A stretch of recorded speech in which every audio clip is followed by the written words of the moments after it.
कहीं धर्म विशेष को और मंदिरों को टारगेट किया हुआ है। कौन को आगे क्यों कर रहे हैं? कभी सीकर में राम दरबार को तोड़ते हैं तो कहीं अलवर में शिव मंदिर को ड्रिल मशीन से तोड़ते हैं।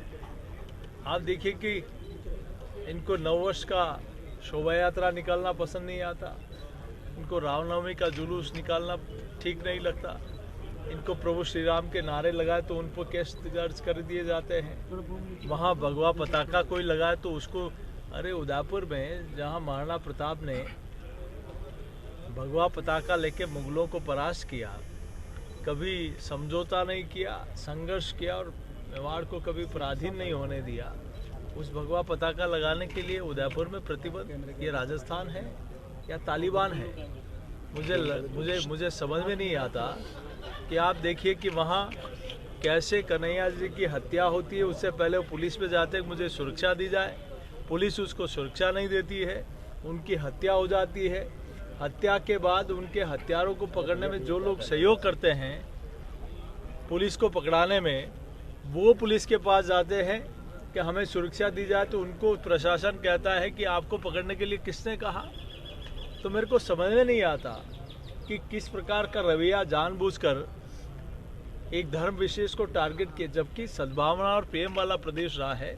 हर धर्म मजहब के लोग अपना त्योहार धूमधाम से मनाते थे, सब लोग एक दूसरे को बधाई शुभकामना देते थे, लेकिन ऐसी क्या नज़र लग गई राजस्थान को? जानबूझकर किसको खुश करने के लिए राजस्थान की सरकार इस प्रकार से धर्म विशेष पर टारगेट करके काम कर रही कि इनका त्यौहार नहीं मनना चाहिए।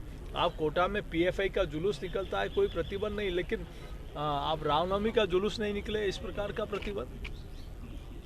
आप कैसे इस प्रकार से जयपुर बम ब्लास्ट में आप देखिए कि आतंकवादी 21 एडवोकेट सुप्रीम कोर्ट के खड़े कर सकते हैं, राजस्थान सरकार किसको खुश करने के लिए एक भी वकील खड़ा नहीं करती है, डबल एजी उनका एफआईआर नहीं होता है।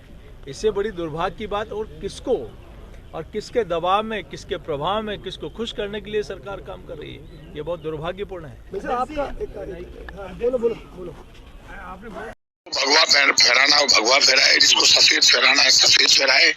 बीजेपी कांग्रेस वाले बीजेपी कांग्रेस का झंडा लगाए, हम किसी के झंडा फहराने पर रोक नहीं लगाते। हमने रोक इस बात की लगाई है कि मेवाड़ की धरती पर जब महाराणा प्रताप हल्दी घाटी का युद्ध लड़े तो महाराणा प्रताप की सेना का सेनापति एक मुसलमान पठान हाकिम का सूरी था। हाकिम का सूरी की भी कब्र वहीं पर बनी हुई है, और जब हाकिम का सूरी मारा गया हल्दी घाटी के युद्ध में तो महाराणा प्रताप की सेना का सेनापति एक मुसलमान पठान पीर का पठान बना। उस वक्त के जो सैनिक हैं वो भी मेवाड़ में भी रहते हैं, पूरे देश में हिंदू मुसलमान सब रहते हैं, और वो मेरे से सुन लो आप कुंभलगढ़ में भी रहते हैं, वो हमारे बसाए हुए नहीं है। कांग्रेस बीजेपी की उम्र तो 75 साल है, देश की आजादी के बाद ही तो कांग्रेस बीजेपी सपा बसपा हम नेताओं की दुकान चलने लगी। हम नेताओं की जब दुकान चलने लगी तो हमारे मन में इतना पाप है कि हम राजनीतिक स्वार्थों के लिए नेता लोग रंगों पे भी झगड़ा करवाने लग गए।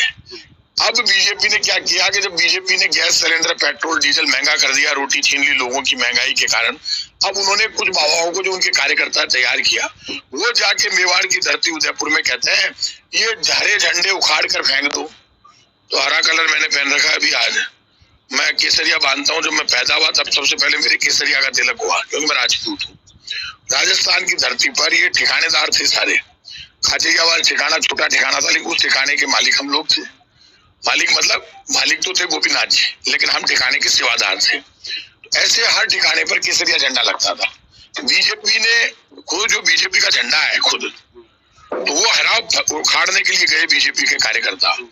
तो बीजेपी के कार्यकर्ता जो बीजेपी के झंडे में हरा कलर है उसको फाड़ के कब फेंकेंगे, तो बता दे। बीजेपी के झंडे में हरा कलर है और बीजेपी के कार्यकर्ता पापी, उनसे ये पूछो कि तिरंगे में भी हरा रंग है सबसे नीचे, और बीजेपी के झंडे में भी हरा रंग है, बीजेपी में से कब फाड़ेंगे? उनको किसने हक दिया कि हरा रंग जहां पर वो मकान का होगा तो हम तोड़ देंगे? ख्वाजा मोइनुद्दीन चिश्ती की दरगाह है अजमेर में, उनके जो पूजा करने वाले पुजारी हैं ख्वाजा के, वो केसरिया पहनते हैं, भगवा पहनते हैं। ये झगड़ा भगवा हरे और सफेद का नहीं है, ये झगड़ा वोट का है। राजस्थान में चुनाव होने वाले हैं 10 महीने बाद, 9-10 महीने बाद। तो बीजेपी के पास कोई काम किया हुआ है नहीं, कांग्रेस जीत रही है, इसलिए बीजेपी दंगे कराने के लिए राजनीति कर रही है। सर ऐसे क्यों नौबत आ गई, 144 धारा लगानी पड़ी? तो ये तो हम तय करेंगे ना, जो कानून हाथ में लेगा ना, वो किसी भी धर्म का, बीजेपी कांग्रेस किसी पार्टी का आदमी उसको उठा के बंद करेंगे। और ये बीजेपी वाले सुन ले, यहाँ दंगे फैलाने की कोशिश करें, उठा के जेल में बंद करेंगे। वो बीजेपी वाला हो, आरएसएस वाला हो, मेरी पार्टी का हो या उनकी पार्टी का हो, दंगे फैलाने का, कानून हाथ में लेने का किसी को हक नहीं है। सर, उदयपुर जहाँ पर कन्हैयालाल की हत्या हुई और वहाँ पर इस तरह का आदेश कहीं ना कहीं तनाव पैदा करता है। कन्हैयालाल की हत्या हुई ना, उन मुलजिमों को फांसी पे चढ़ाएंगे, ठोक के मारा उनको, पटक के। कहीं पर भी देश में हत्या होती है, मुलजिम अन्याय होता है, उसके लिए कानून बना हुआ है, कानून का राज है राजस्थान में। मैंने तब भी कहा था ठोक के मार दो, तो कानून बनाने के लिए मैंने कहा अभी आतंकवादियों को लेकर बयान आए लोकसभा में, बीजेपी को कानून लाना चाहिए आतंकवादी गतिविधियों के लिए, कन्हैयालाल को मारने वाले जैसे लोगों के लिए कानून बना है, फांसी पर चढ़ाने का। लोकसभा में बिल पास करे, कांग्रेस मना कर देगी, हम तो तैयार बैठे।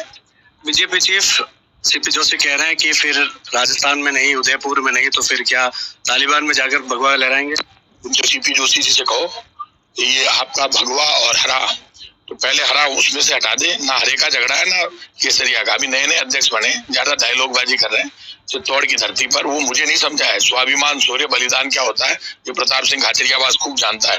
बीजेपी की दंगे और कानून हाथ में लेने की राजनीति, बीजेपी या किसी भी पार्टी की, या जो भी दंगा भड़काएगा राजस्थान में उसको जेल में भेजेंगे। सर, एक लास्ट सवाल है, लोगों के मन में भी ये सवाल है, क्यों हिंदू त्योहार आते हैं या जयंती और आती है तब ही ऐसे फैसले क्यों सामने आते हैं? कोई ऐसा नहीं है, आपको गलतफहमी है।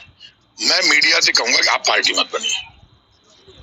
मैं भगवान राम का वंशज हूँ, सूर्यवंशी हूँ, कछावा वंश के क्षत्रिय, हम भगवान राम के बेटे हैं, मैं राम का वंशज हूँ। और रघुकुल रीत सदा चली आई, प्राण जाए पर वचन नहीं जाए, वो निभाने वाली की ताकत भी रखता हूँ। राजस्थान मुझे जानता है, तो आपको भी कह रहा हूँ मैं, राजस्थान में मैं हिंदू ही तो हूँ।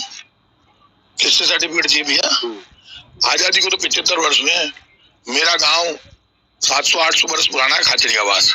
वहाँ केसरिया झंडा गढ़ पे लगता है, हमारे हवेलियों पे लगता है।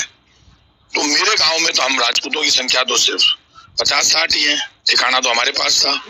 तो मुसलमानों की संख्या वहाँ पे 1000 है। हमें तो किसी ने नहीं मारा, हमारे वहाँ झगड़ा ही नहीं है, कहीं झगड़ा नहीं है। ये झगड़ा वोट का है।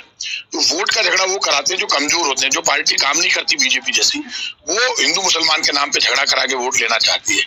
हमारा काम बोलता है, बीजेपी का झूठ फरेब और धोखा बोलता है। बीजेपी ने कहा था 15 लाख और अच्छे दिन, बीजेपी ने कहा था वो नहीं महंगाई की मार, अब की बार बीजेपी सरकार 100 यूनिट तक बिजली फ्री की है। भाई साहब, राजस्थान में 76 लाख परिवारों को 500 रुपए में सिलेंडर देंगे, बीजेपी ने सिलेंडर 1100 के पार पहुंचा दिया। पेट्रोल डीजल पूरी दुनिया में सस्ता हो रहा है, हिंदुस्तान में महंगा हो रहा है। कहाँ है रोजगार, कहाँ है रोटी? भूख से मरने दो, लेकिन दंगा कराओ। कौन घूम रहा है यहाँ पे? यहाँ से एमएलए कौन है? मैं हूं ना। मुख्यमंत्री कौन है? मुख्यमंत्री भी हिंदू है। एमएलए मैं, मिनिस्टर भी हिंदू हूँ। तो ये बातें तो मुस्लिम तो नहीं कह रहा कि हमारे मुसलमान को मुख्यमंत्री बनाओ, हमारे मुसलमान को प्रधानमंत्री बनाओ, हमारे मुसलमान को प्रताप सिंह की जगह बनाओ, कोई नहीं कह रहा। राजस्थान में हिंदू मुसलमान का झगड़ा नहीं है। बीजेपी की नीचे से जमीन खिसक गई, वोट नहीं मिल रहे बीजेपी को, इसलिए बीजेपी ने जो दंगा पॉलिटिक्स शुरू की है, रामनवमी के अभी जुलूस निकले पूरे राजस्थान में, एक भी जगह दंगा नहीं हुआ। बीजेपी बहुत दुखी है। बीजेपी ने प्लान किया था बीजेपी कार्यालय में बैठ करके दंगे कराएंगे, तो रामनवमी के दंगे कहाँ से होते? खुद प्रताप सिंह राम का बेटा है। मैं खुद ही केसरिया साबा बांध के मेरे घर पे पूजा कर रहा था, राम जी की यात्रा निकाल रहा था, और मुसलमान, हिंदू, सिख, ईसाई सब उस यात्रा में मेरे साथ चल रहे थे। तो अब दिक्कत होगी बीजेपी वालों की, यार ये तो मुस्लिम भी स्वागत कर रहे हैं रामनवमी की यात्रा का, तो कहीं भी राजस्थान में दंगा नहीं हुआ, क्योंकि हम अलर्ट है। इसीलिए धारा 144 लगा रहे हैं, बीजेपी की दुकान दंगे की नहीं चलने देंगे।